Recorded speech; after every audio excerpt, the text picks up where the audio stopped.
যখনই ব্যায়াম করছেন তখনই বডিটা ফুলে যাচ্ছে, আবার কিছুক্ষণ পরে ব্যায়ামটা স্টপ করলে আবারও আগের মতো হয়ে যাচ্ছে, চিকন হয়ে যাচ্ছে শরীরটা। এটা খুবই একটা বিরক্তিকর বিষয়, মনটা ভেঙে যায়। আয়নায় যখন দেখেন ব্যায়াম করার সময় বডিটা বেশ 1 ইঞ্চির মতো পাম্প করেছে, পরে আবার আপনি দেখছেন বডিটা কমে গিয়েছে। এটা খুবই বিরক্তিকর। তো বন্ধুরা, এই ভিডিওতে সম্পূর্ণ ডিটেলস বলতে চলেছি। আমি ভিডিওর লাস্টে আমি সম্পূর্ণ বলবো এই কথাগুলো, কিভাবে এর সমাধান আছে এবং এই ফুলে গেলে কেন কমে যায়। তো বন্ধুরা, আশা করি ভিডিওটা লাস্ট পর্যন্ত দেখবেন। আপনারা কি করেন, ভিডিওটা লাস্ট পর্যন্ত দেখেন না এবং এই জন্য রেজাল্ট পান না। তো বন্ধুরা, আশা করি এই ভিডিওগুলো লাস্ট পর্যন্ত দেখবেন। এই ভিডিওতে অনেক কিছু আছে যেগুলো আপনাদের এই এক্সারসাইজ জীবনে অনেক উপকারে আনবে। তো বন্ধুরা দেখেন, আমরা যখন এক্সারসাইজ করি তখন কিন্তু আমরা অনেক পরিশ্রম করি। আপনি শুধু দিনকে দিন ব্যায়াম করে যাচ্ছেন কিন্তু সঠিকভাবে পারফরমেন্স করছেন না, সঠিকভাবে পরিশ্রম করছেন কিন্তু ডায়েট নিচ্ছেন না, এগুলো করলে হবে না। আপনাকে সমস্ত জিনিসগুলো আপনাকে মেনটেন করে চলতে হবে। সেগুলো কি? আমি এর আগে একটা ভিডিও আপলোড করেছি গতকালকে, সে ভিডিওতে সম্পূর্ণ বলা আছে যে ওয়েট না নিলে বডি তৈরি হয় না। তো বন্ধুরা, ওয়েট না নিলে কিন্তু আসলেই বডি তৈরি হয় না। বডি তৈরি হওয়া এবং সুস্থ থাকা দুটো দুই রকম।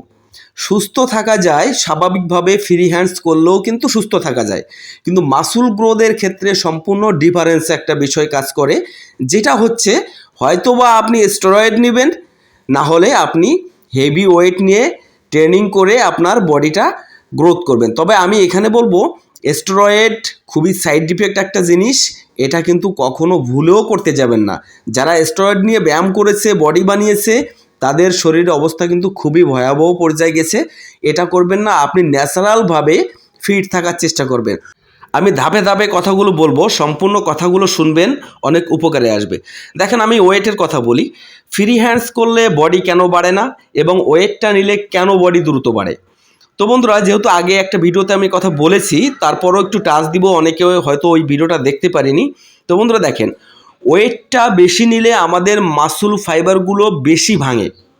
তো আমরা এটা জানি যে আমাদের বডি গ্রোথ করতে গেলে আমাদের মাসুলে চির ধরাতে হয়, মানে আমাদের মাসুল ফাইবারগুলো যদি না ভাঙে তাহলে কিন্তু আমাদের বডি গ্রোথ হয় না। মাসুল ফাইবার কখন ভাঙে জানেন কি? আপনার যখন শরীরে ব্যথা হবে, পেইন হবে, তখন মনে করবেন যে আপনার পারফেক্টভাবে ওয়ার্কআউট করা হয়েছে, কারণ আপনার হাতে পেইন হয়েছে। মানে পেইন কিন্তু সাথে সাথে বুঝতে পারবেন না। আপনি যখন ওয়ার্কআউট করবেন একদিন পরে কিন্তু আপনার হাতে পেইনগুলো বুঝতে পারবেন যে আপনার কোথায় কোথায় পেইন হয়েছে। আর আমরা অনেক সময় ভুল করি যে পেইন কিলার, ক্যাপসুল এগুলো খেয়ে কিন্তু আমাদের ব্যথাটা কমাতে চাই। এই ভুল কখনো করবেন না।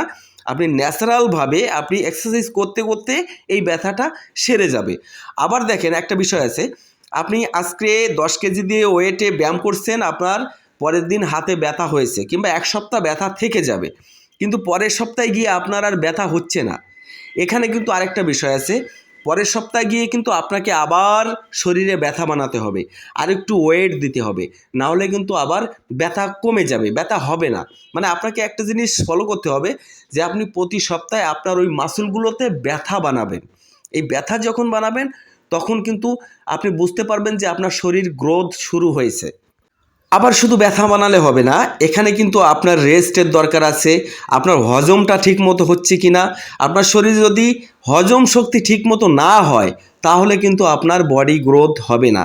এখানে ভাই হাজার হাজার ব্যাপার আছে যেগুলো আপনাকে মাথায় রেখে এক্সারসাইজ করতে হবে। এক কথায়, আপনি যখন এক্সারসাইজ করবেন তখন আপনাকে ডাক্তারের মতো হতে হবে নিজেকে, মানে ডাক্তারের মতো নিজেকে আপনাকে ট্রিটমেন্ট করতে হবে। বডি বানাতে গেলে একটা জিনিস মাথায় রাখতে হবে, যেটা হচ্ছে আপনাদের শরীরে টেস্টোস্টেরন হরমোন আছে।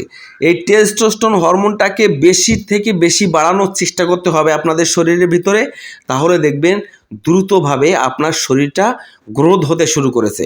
এইবার চলে যাব আমাদের মূল ভিডিওতে। দেখেন বন্ধুরা, আমাদের শরীরে যে মাসুলগুলো ফুলে যায়, আমরা যখন এক্সারসাইজ করি তখন মাসুলগুলো ফুলে যায়। যখন এক্সারসাইজ করছেন তখন মাসুলগুলো ফুলে যাচ্ছে, কিংবা যখন এক্সারসাইজ অফ করছেন তখন মাসুলগুলো আবার কেন কমে যাচ্ছে। তো বন্ধুরা, এটা কোনো সিক্রেট বিষয় না। এটা যত বড় বডি বিল্ডার হোক না কেন, প্রত্যেকটা মানুষের কিন্তু এরকম একটা ব্যাপার হয়ে থাকে। এবং প্রতিদিন ঘটে থাকে। যখন এক্সারসাইজ করে তখন আমাদের শরীরটা ফুলে যায়, এক্সারসাইজ অফ দিলে আবার শরীরটা কমে যায়। এটা কি কারণে হয়? এটা হচ্ছে আমাদের শরীরে ব্লাড সার্কুলেশনটা এত দ্রুত বেড়ে যায়, যার কারণে আমাদের যে শিরাগুলো আছে, টিস্যুগুলো আছে, এগুলোর মাধ্যমে রক্ত চলাচল খুব দ্রুত গতিতে চলাফেরা করে। এই কারণে কিন্তু আমাদের ফুলও দেখা যায়। আবার যখন ব্যায়াম করা স্টপ করি তখন কিন্তু আমাদের রক্ত চলাচলটা আবার স্বাভাবিক হয়ে যায়, তখন কিন্তু আবার পাম্পটা কমে যায়। এতে আপনার ভয় পাওয়ার কিছু নাই, এটা প্রত্যেকটা মানুষের হয় এবং যে যত বড় বডি বিল্ডার হোক না কেন সবার ক্ষেত্রে এরকমটা হয়। তবে এরকম করতে করতেই তারপরে আপনার বডিটা হবে। বডিটা কিন্তু একটা সাধনা, এটা কিন্তু একদম মাইক্রো লেভেল আকারে প্রতিদিন বাড়ে, হালকা হালকা করে বাড়বে, যেটা আপনি ঠিক পাবেন না, বুঝতে পারবেন না। এটা খুব ধীরে বাড়ে। তো বডিটা একটা সাধনা, এটা আপনাকে এক্সারসাইজ করতে হবে দীর্ঘদিন। আরেকটা ভুল আপনারা করে থাকেন, সেটা হলো প্রতিদিন একই জায়গার ওয়ার্কআউট। এই প্রতিদিন একই জায়গার ওয়ার্কআউটের কথা কিন্তু আমার প্রত্যেকটা ভিডিওতে বলা।